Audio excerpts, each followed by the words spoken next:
अस्सलामुअलैकुम। मोहम्मद अजहर सिद्दीक अपने programme mess views के साथ हाजिर खिदमत है। इतवार का दिन है। मेरे साथ आज दोबारा आप ब्रिगेडियर रिटायर जफर अली साहब को देख रहे हैं। एक खबर देता चले, हम बहुत तफसील में हमारे मल्टीपल प्रोग्राम्स देखेंगे आप, जो दहशतगर्दी की हालिया लहर जो आई है उसकी वजह क्या है और इसको हैंडल कैसे किया जा सकता है, और ये टाइम, इस टाइमिंग पे क्यों ऐसा हुआ है। ये वो सारे जो चुभते सवाल भी हैं, और इसका जहाँ हम क्रिटिकली इन चीजों को देखेंगे, वहां हम जरा सोल्यूशन की बात भी करेंगे और बताएंगे कि वजूहात क्या हैं, और और हम इसको कैसे हैंडल कर सकते हैं। यकीनन one of the main reason जो ये नालायक नाअहल ये गवर्नमेंट है, जो नाम की तो गवर्नमेंट है लेकिन माँ सिवाय जात और अपने मसाइल हल करने के अलावा अवाम के लिए जिन्होंने सोचना नहीं है, ये उन्हीं की वजह है। लेकिन मैं आज चले थोड़ी सी गुफ्तगू कर लेते हैं कोई 2-3 मिनट के लिए। इसमें पहले ओपिनियन लेते हैं जनाब ब्रिगेडियर जफर साहब का, उसके बाद बाकी सियासी माहौल और गर्मागरी की तरफ चलते हैं। जी, हम इसमें प्रोग्राम तो आपको पता है तफसीली चेन एक लंबी चेन में हम बात करेंगे, और अब मुख्तसरन आपका क्या ओपिनियन है इस बारे में। सर, मेरा ख्याल जिस वक्त तक दो चीजें होती हैं इस किस्म की जंग में, जो हमने दहशतगर्दी के खिलाफ लड़ी और उसका माजी में एग्जाम्पल मौजूद है।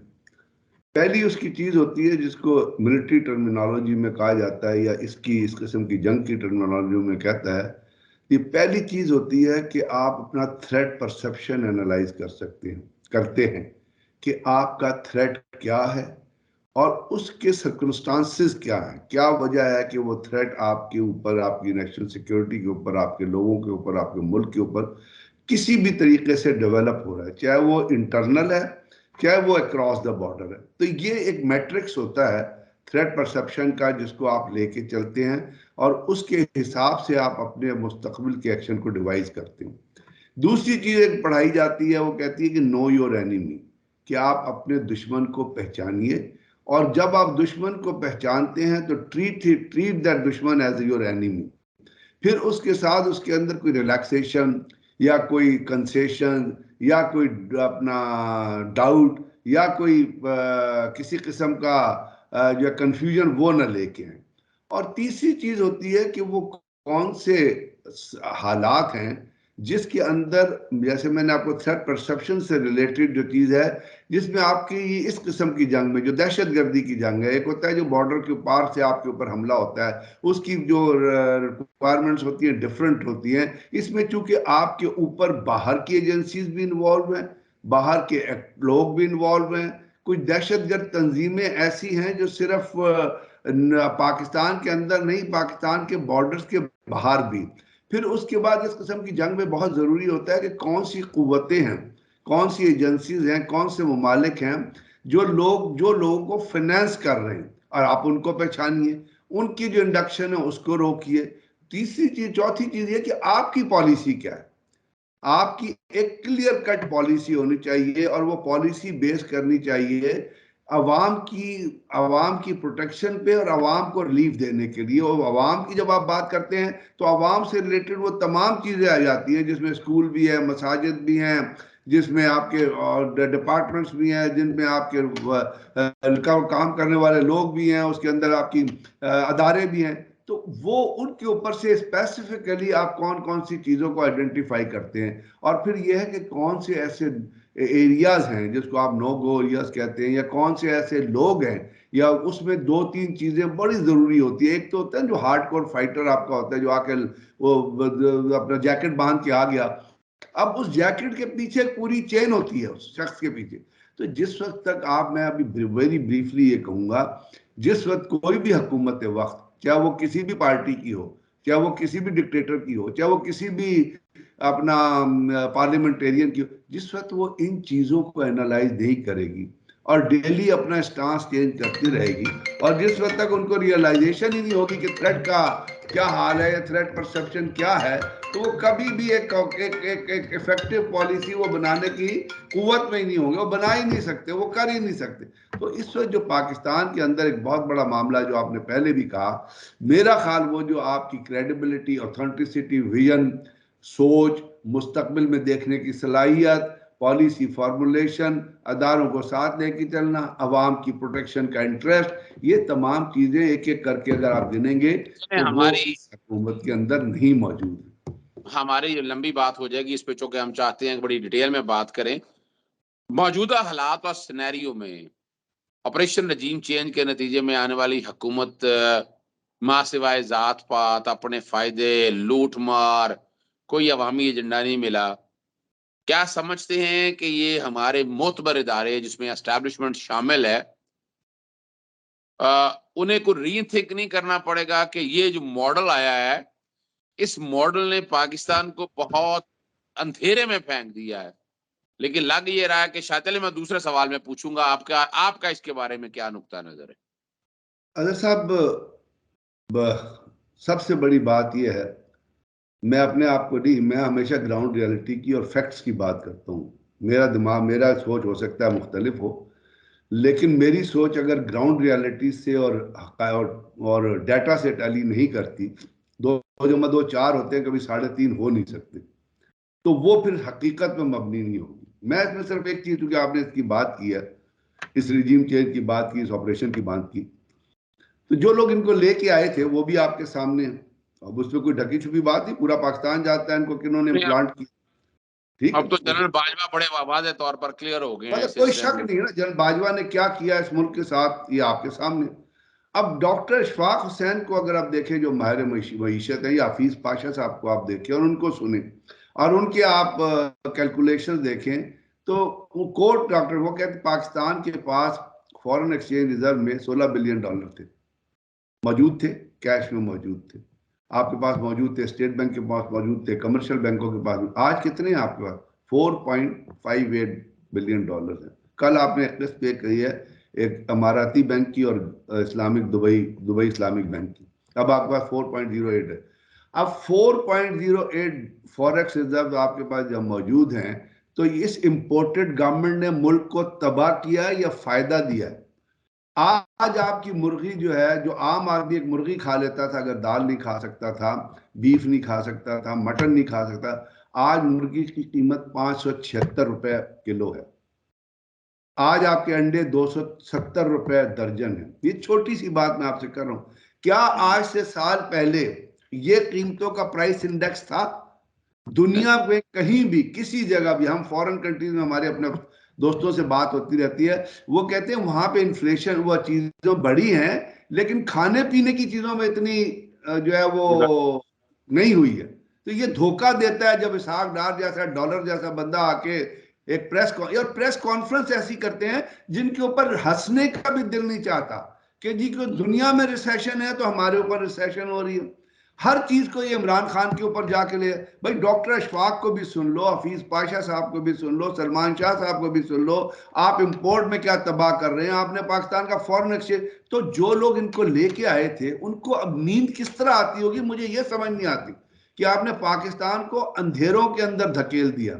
और जो जो इसमें इन्वॉल्व है, और जो अब भी जो इन्वॉल्व है, अगर कोई, और अभी भी अगर आपके मुस्तकबिल से खेलने की अगर कोशिश की जा रही है, तबाही और बर्बादी की तरफ लेके जाया जा रहा है, पॉलिटिकल इंस्टेबिलिटी क्रिएट की जा रही है, किसी भी तरीके से कोई टेलीफोन अगर किए जा रहे हैं, या कोई आप एक ऐसा सिस्टम लेके आना चाहते हैं जिसकी रिलायंस जो है वो कॉन्स्टिट्यूशनल फ्रेमवर्क के अंदर नहीं होती। वैसे तो अगर आप मुझसे पूछेंगे और मेरा ओपिनियन पूछेंगे, तो मैं तो ये आपको ये कहूंगा कि इस पॉलिटिकल सिस्टम को फिलहाल रोल अप करके कोई टेक्नोक्रेटिक सेटअप लाए 2 साल के लिए, उसमें कम लेके आए उन लोग एक्सपर्ट्स को जो पाकिस्तान की डायनामिक्स को समझते हैं, और इन सियासतदानों को छुट्टी कराएं जो भी जिस भी पार्टी के हैं, ताकि आपका मुल्क किसी टेंजेबल चीजों पे लेकिन यहाँ फिर वो जमहूरियत आ जाती है।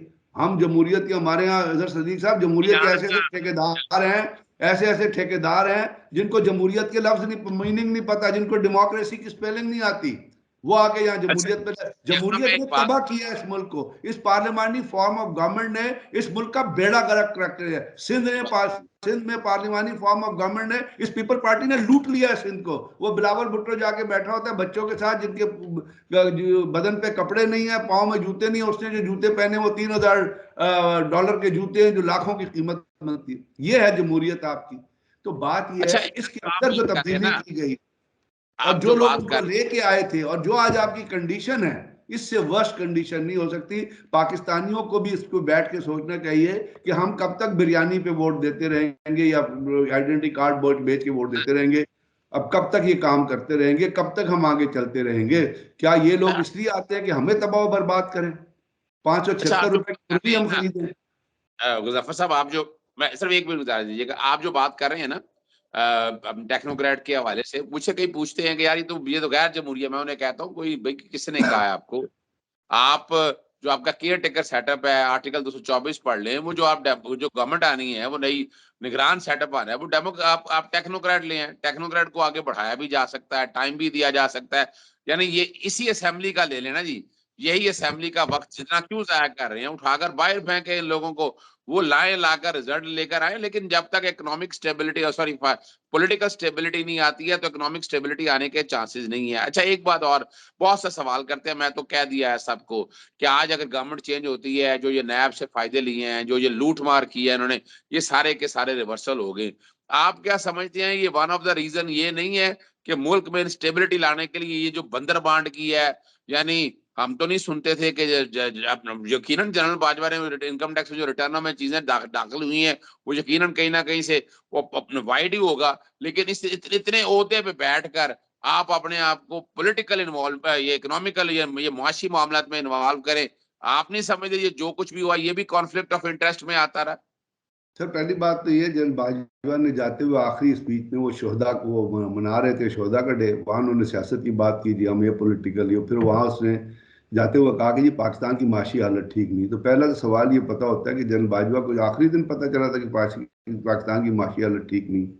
अगर नहीं पता, अगर आपको पता था कि माशाल्लाह ठीक, तो आपने क्या किया था माशियात की हालत को बेहतर कराने के लिए? You are in a position जहां आप कुछ चीज़ें लोगों को आपस में मिला के बिठा सकते थे। आखिर आखिर FATF में भी तो आपने लोगों को बिठाया था, जिसकी वजह से पाकिस्तान जो है वो ग्रे लिस्ट से निकला। लेकिन you are not interested because आप सियासत जो है उसके अंदर ज़्यादा तवज्जो थी रिजीम चेंज पे, इम्पोर्टेड गवर्नमेंट में, ये जी। फिर उसके बाद जो थीसिस अपनाया गया कि जी हम इस हुकूमत को लेके आए हैं तो इन्होंने तो सख्त फैसले किए हैं, तो give them a year to go on. यानी थीसिस ये था कि चूंकि ये हुकूमत लोगों को मार रही है, ये हुकूमत लोगों को कत्ल कर रही है, ये लोग हुकूमत की माशियात का बेड़ा गर्क कर रही है, ये पाकिस्तान की माशियात का बेड़ा गर्क कर रही है, ये पाकिस्तान के इंटरेस्ट के, माशी इंटरेस्ट के खिलाफ, लोगों के इंटरेस्ट के खिलाफ काम करी, तो इनको 1 साल और दे दो। ये किसका एजेंडा था? क्या ये एजेंडा होता है?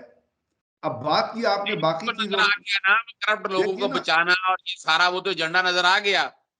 तो मैं यही कह रहा, अब इसके अलावा ऑन द कंट्रेरी पाकिस्तान तो जा रहा है डाउन द ड्रम, यानी पाकिस्तान की इकोनॉमी रोजाना नीचे हो रही है।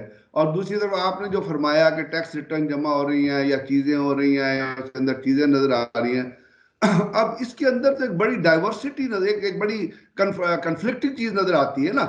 इसका तो मतलब फिर आप ये ले लेते हैं कि जी पाकिस्तान, जैसे हमारे यहाँ होता है यही कि जी अब जैसे आज भी हो रहा है कि आप कह रहे हैं कि आपकी इकोनॉमी जो है वो, मुसद्दक मलिक आके कहता है कि हमारे पास जहर खाने के लिए पैसे नहीं, ख्वाजा आसिफ आए कहते हैं कि मुल्क में ब्लैक लोड शेडिंग करनी पड़ेगी और यहाँ पे कंप्लीट ब्लैकआउट हो जाएगा, दुकानें नहीं खुलेंगी, हमारे पास पेट्रोल के पैसे नहीं है, आपका इंपोर्ट बिल जो है वो सिर्फ आपको 25 दिन जो है उसकी रिसेशन के उसके लिए, और उसके बाद आपने 74 लोगों की कैबिनेट रखी हुई है जो खा रही है मुल्क को। एक वजीर जो है वो कम से कम 20-20 हजार लीटर पेट्रोल इस्तेमाल करता है, एक वजीर के साथ 6 गाड़ियां चल रही होती है। यहाँ लाहौर में जब ज्वाइन करता है आपका इंपोर्टेड प्राइम मिनिस्टर या कोई और, शायद पूरे का पूरा आप बंद कर देते हैं, कैंटर पूरे का पूरा बंद कर देते हैं, मार्केटें, और उसके बाद पुलिस की जो है वो 2000 बंदा खड़ा होता है। इस प्राइम मिनिस्टर को किससे, इसको कौन मतलब इसको किससे खतरा है? तो जहां यहाँ ये चीजें झूठ, रियाकारी और फरेब पे मबनी होंगी, उसमें आपकी सियासत भी और जिनका आप रेफरेंस दे रहे हैं वो भी शामिल जब है कि एक तरफ मुल्क डूब रहा है लेकिन आपकी अपनी जातियात की दौलत जो है वो कहां से कहां चली जा रही है और फिर उसको जस्टिफाई करने की कोशिश की जा रही है। आखिर इससे पहले भी लोग रह के गए हैं नदारों में, बहुत बड़े बड़े लोग रह के गए हैं, वो बड़े यहाँ पे अपने मौजूद हैं, उनके पास तो इतनी चीजें नजर नहीं आई कि उन्होंने ऐसा किया। तो एक तरफ तो मुल्क डूब रहा है, तो यही चीजें हैं ना कि मुल्क के पैसे नहीं है, 74 लोगों की कैबिनेट है जिसको इम्पोर्टेड, आज वो गया हुआ है डोनर कॉन्फ्रेंस में और हमारी देखिए ये हमारी इकोनॉमी की परसेप्शन क्या है। आईएमएफ ने वो बाकायदा जलील करके रख दिया है कि जिनेवा में जो कह रहे हैं आपने बुलाया गया, वो कहते हैं हमने कॉल ही किसी को नहीं किया। चलें हम आखिरी हिस्से की तरफ। छोटी सी चीज कहूंगा आपके सुनने वालों के लिए कि देखिए ये हमारे साथ कितना मजाक करते हैं आम आदमी के साथ। यानी आपकी इकोनॉमी की परसेप्शन ये है कि 4 बिलियन डॉलर, आप 4 बिलियन डॉलर हैं, आप लोगों को ये बता रहे हैं कि हमें डोनर मदद देंगे तो हमारी इकोनॉमी बेहतर होगी। ऐसा डू दुनिया में कहीं आपने देखा है? इकोनॉमी टेंजेबल चीज है कि जी हम डोनर कॉन्फ्रेंस में जा रहे हैं, वहां लोग पैसे दे देंगे, वो पैसे देंगे तो हमारी इकोनॉमी बेहतर हो जाएगी, क्योंकि आपका प्राइम मिनिस्टर कहता है कि आई एम अ बेगर, तो मैं तो भीख मांगने के लिए आया हूं। यानी 74 लोगों की कैबिनेट कम नहीं करनी, अपने खर्चे कम नहीं करने, बिलावल भुट्टो ने अय्याशियां कम नहीं करनी, नवाब शहबाज शरीफ ने अय्याशियां कम नहीं करनी, बाहर के दौरे कम नहीं करने, ये कहना है कि लोग पैसे दे देंगे तो हमारी इकोनॉमी। यहां से आप करेक्टर का अंदाजा लगा लीजिएगा बस। अच्छा, मैं बड़ा मुख्तसर सा जवाब चाहिए आपको। अब असेंबलियां डिसॉल्व होती नजर आ रही हैं, जल्दी इलेक्शन नजर आ रहे हैं कि नहीं नजर आ रहे? नहीं यहाँ सर, भी कोई मुझे नहीं नजर आ रहा है। यहाँ पे हर एक का पावर इंटरेस्ट है, जिसके पास ताकत आ जाती है, जिसके पास हुकूमत आ जाती है, वो उसको कंटिन्यू करना चाहता है। अभी पंजाब में भी यही हो रहा है, आपका फेडरल गवर्नमेंट में तो हो ही रहा है, सिंध का आपको पता है, एक केपीके की असेंबली है जो शायद आप डिसॉल्व कर सकते हैं। बाकी पंजाब में तो मुझे डिसॉल्व होती नजर नहीं आई, क्योंकि जिन्होंने डिसॉल्व करनी है वो कोई और गेम खेल रहे हैं। इमरान खान के साथ भी एक मतलब मैं तो कह रहा हूँ हाथ किया जा रहा है कि चीजों को रोजाना आगे एक तरफ आप कहते हैं हम कर देंगे, दूसरी तरफ आप ये होता है, दूसरी तरफ ये होता है कि फलाना बंदा टूट गया, तीसरा बंदा टूट गया, चौथा बंदा टूट गया। फिर जिन्होंने इलेक्शन करवाने हैं या जिनको इलेक्शन के अंदर इंटरेस्ट होना चाहिए, जिनको ये सोचना चाहिए कि पाकिस्तान की इकोनॉमी तबाह बर्बाद हो रही है, कि imported government, they are not interested. वो नहीं चाहते वो कि वहां पे एक पर्सनैलिटी क्लैश आया हुआ है कि जी एक इमरान खान को नहीं आने देना, उसको किसी रोजाना आप खबरें सुनते हैं कि जी उसको डिस्क्वालीफाई किया जा रहा है इलेक्शन कमीशन डिस्क्वालीफाई कर रहा है। वो आप टेक्निकल रीजन आप मेरे से बेहतर समझते हैं कि वो कर सकते हैं, लेकिन एक परसेप्शन ये डेवलप हो रही है और पूरी पब्लिक में ये परसेप्शन अब जन्म ले चुकी है कि लेस इमरान खान ये चाहते हैं किसी ना किसी तरह इलेक्शन कराएं, और जब तक वो लेस नहीं होगा तो ना असेंबलियां डिसॉल्व होगी ना इलेक्शन होते नजर आ रहे। चलें, बहुत शुक्रिया आपका। आने वाले हफ्तों में नाजरीन आप गजनफर साहब के साथ खास तौर पर हम टेररिज्म के ऊपर स्पेसिफिक प्रोग्राम को, थोड़ी बहुत पॉलिटिकल बातें भी होंगी लेकिन हम ज्यादातर तवज्जो इसी तरफ देंगे। उन्होंने सम अप कर दिया, असेंबलियां डिसॉल्व होती नजर नहीं आती। मेरा नुक्ता नजर मैं आज बता चुका हूँ। इसके अलावा इजाजत चाहता हूँ जी, अस्सलाम वालेकुम, अल्लाह हाफिज, पाकिस्तान जिंदाबाद।